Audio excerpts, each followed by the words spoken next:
আল্লাহ রাব্বুল আলামিন শান্তিকে ভালোবাসে। আপনার পরিবারে, আপনার সংসারে শান্তি নাই, তার মানে আল্লাহ আপনাকে ভালোবাসে।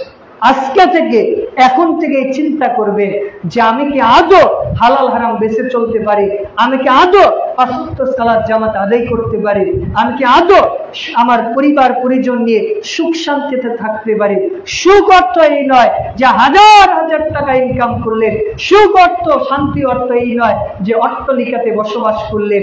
শান্তি অর্থ এইটা যে আপনি 2 টাকা ইনকাম করে পরিবার নিয়ে শান্তিতে ঘুমাতে পারেন, প্রশান্তির সাথে আপনি ঘুমাতে পারেন, আল্লাহ শুকরিয়া আদায় করতে পারেন, এটাই হচ্ছে শান্তি।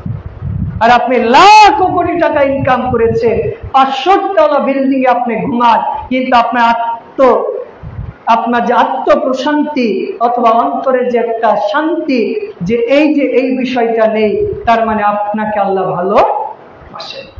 তো এই জন্য এখন থেকে আপনি চেষ্টা করেন যে আল্লাহ রাব্বুল আলামিন, চিন্তা করেন, নিজেকে জাস্টিফাই করেন যে আল্লাহ আসলেই আমাকে ভালোবাসেন কিনা, আল্লাহ আসলে আমাকে এই নিয়ামতগুলো দিয়েছে কিনা।